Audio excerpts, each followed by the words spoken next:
Apa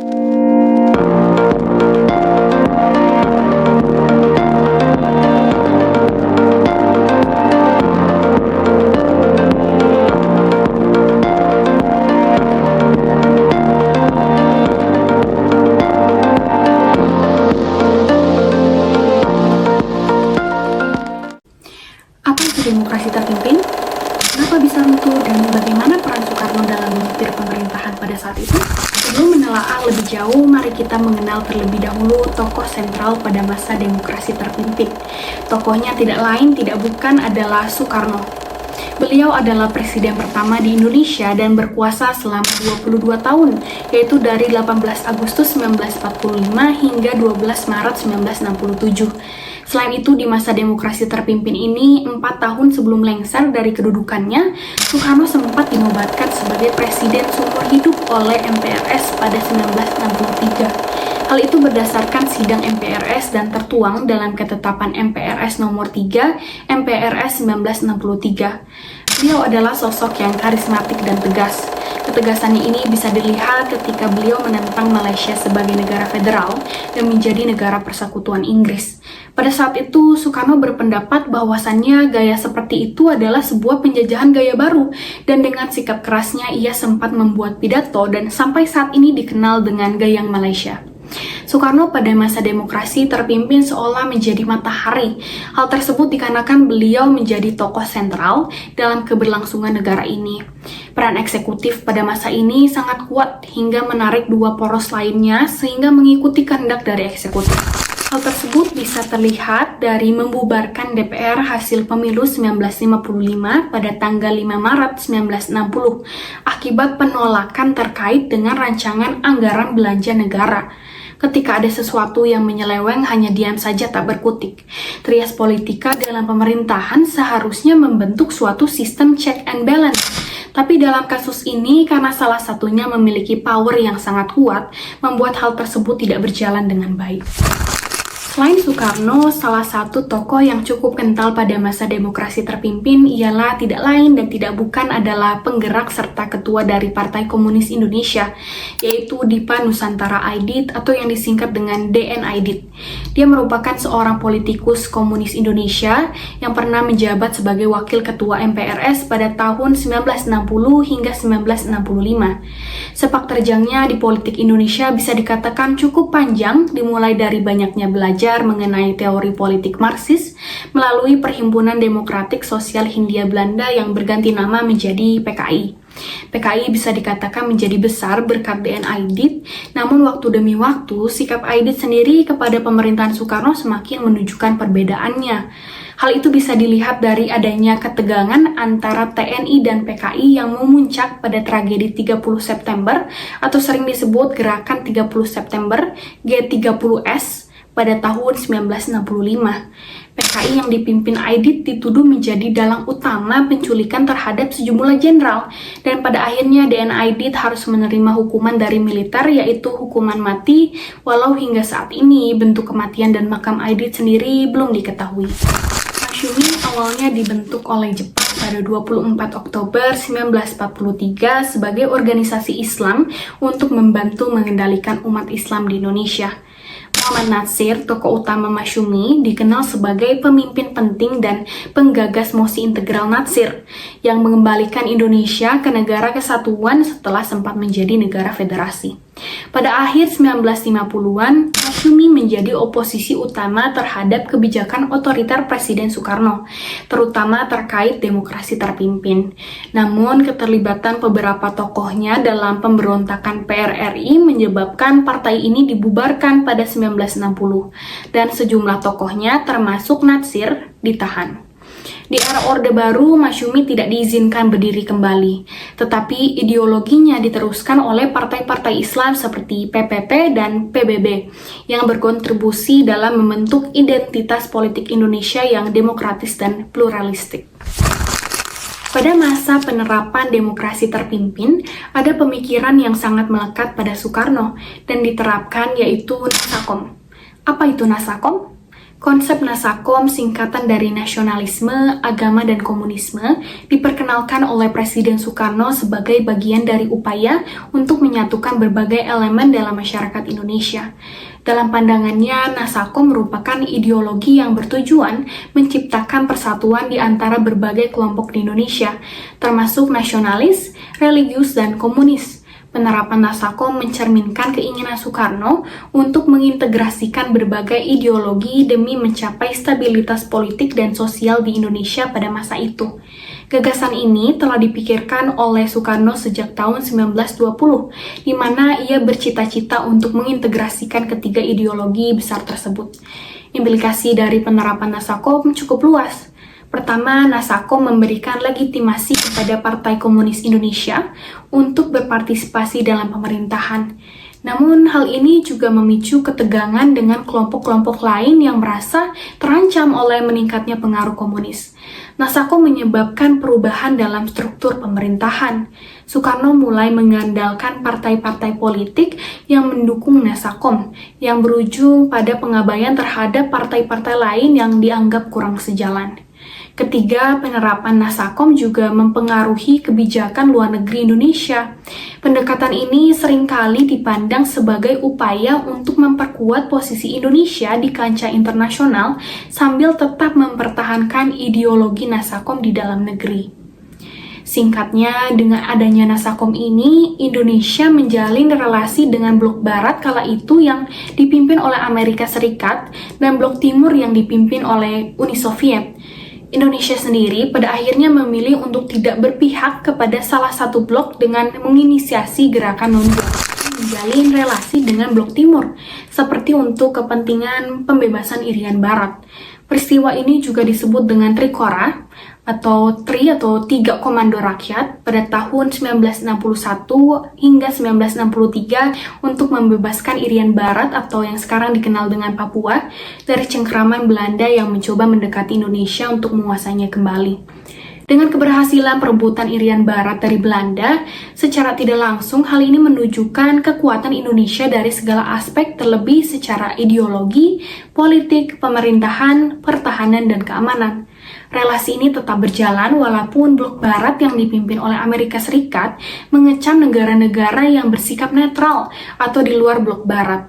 Citra Indonesia yang menguat pada saat itu juga didukung dengan adanya pembangunan proyek mercusuar seperti Stadion Gelora Bung Karno, Hotel Indonesia, Monumen Nasional atau Monas, Masjid Istiqlal, Wisma Nusantara, Gedung DPR atau MPR, dan Patung Selamat Datang. Pembangunan proyek mercusuar ini dimulai pada tahun 1962 sebagai pendukung penyelenggaraan Asian Games 1962. Tidak hanya itu, Indonesia juga menunjukkan kemandiriannya dalam politik luar negeri. Pada 20 Januari 1965, Indonesia menyatakan keluar dari Perserikatan Bangsa-Bangsa atas ketidaksetujuannya dengan dijadikannya Malaysia sebagai Dewan Keamanan Tidak Tetap PBB. Indonesia menganggap saat itu PBB telah dicampur tangani oleh Inggris dan Amerika Serikat untuk mengintervensi negara-negara berkembang. Sebelumnya, pada 3 Mei 1964, Indonesia telah melancarkan Operasi Dwikora sebagai konfrontasi atas pembentukan negara Federasi Malaysia. Operasi ini berlangsung bahkan setelah Indonesia keluar dari PBB hingga tahun 1966. Prakarsa dari demokrasi terpimpinnya Soekarno adalah TNI yang membuat kedudukan TNI dalam pemerintahan semakin kuat. Selain itu juga didukung dengan adanya pelibatan ABRI atau Angkatan Bersenjata Republik Indonesia, yaitu sebutan TNI dan Kepolisian Negara Republik Indonesia yang pada masa itu masih menjadi satu institusi dalam MPRS dan Kabinet Pemerintahan sebagai menteri yang tidak memimpin departemen atau kementerian. Kemudian, kedudukan TNI yang kuat dalam panggung politik juga didasari oleh kiprah TNI yang berhasil melakukan penekanan terhadap pemberontakan dan berdampak pada pengembalian stabilitas politik dan pemerintahan.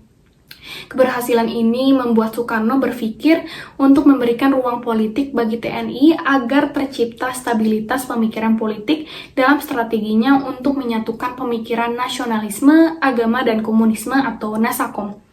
Kedudukan TNI ini sama kuatnya dengan PKI dalam sistem politik dan pemerintahan Indonesia pada masa demokrasi terpimpin.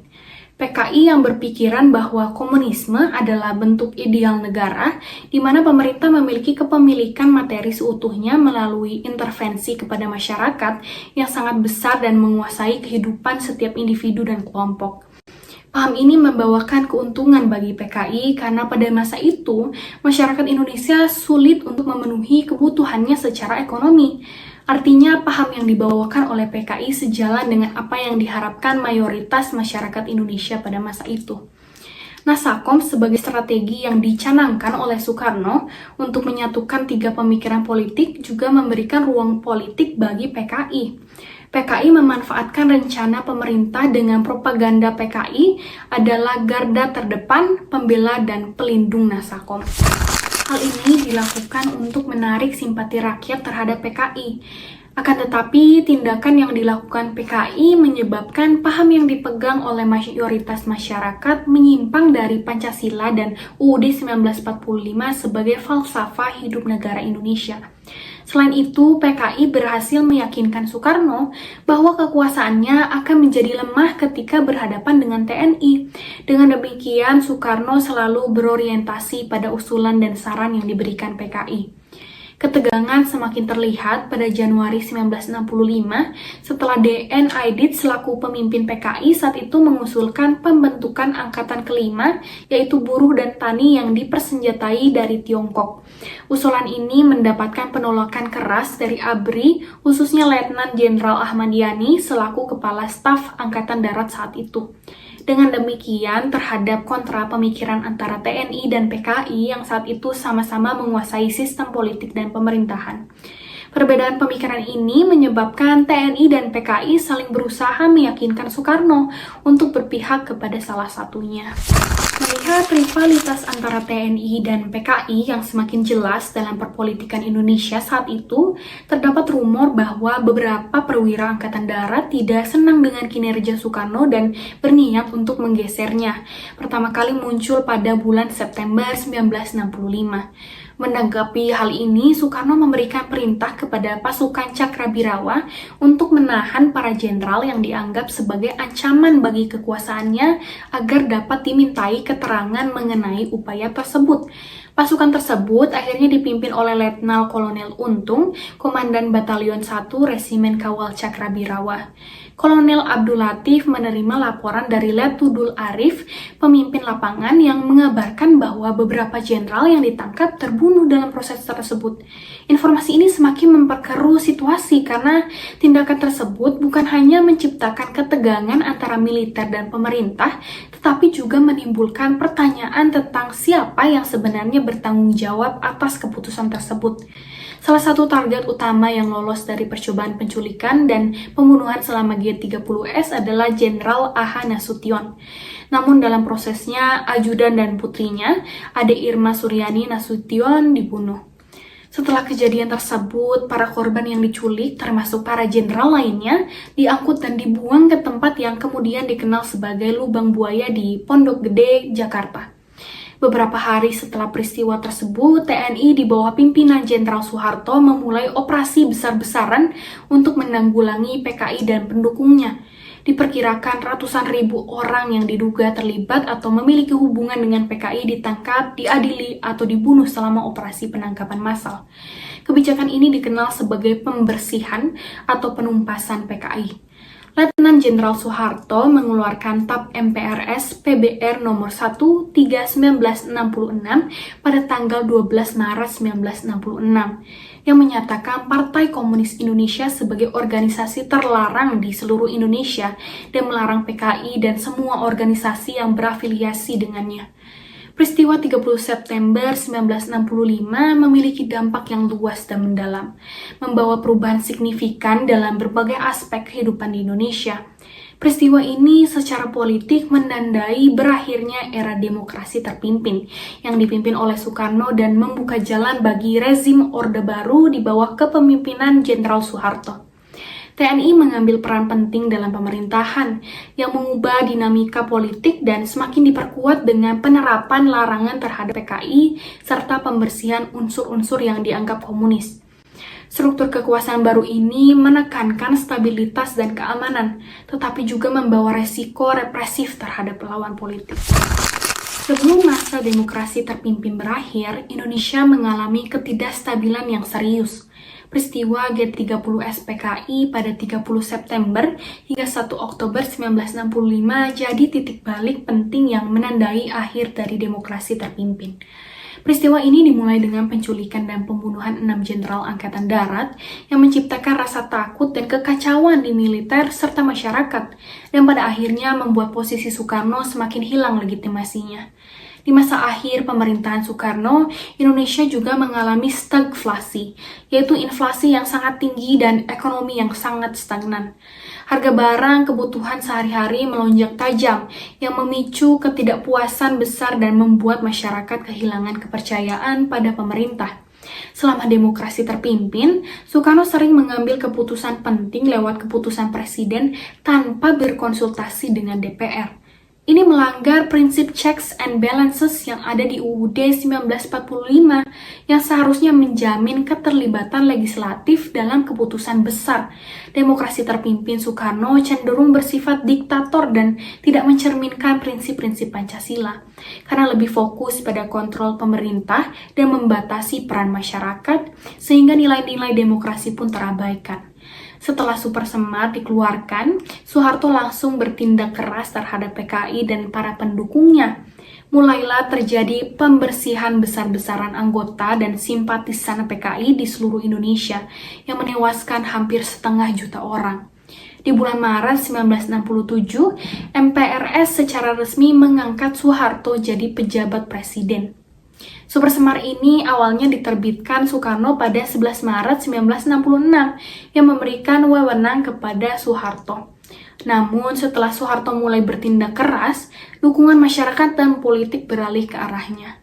Apalagi pidato Nawaksara dari Soekarno ditolak oleh MPRS, sehingga posisi Soekarno makin terpojok dan akhirnya MPRS mengangkat Soekarno secara resmi sebagai presiden.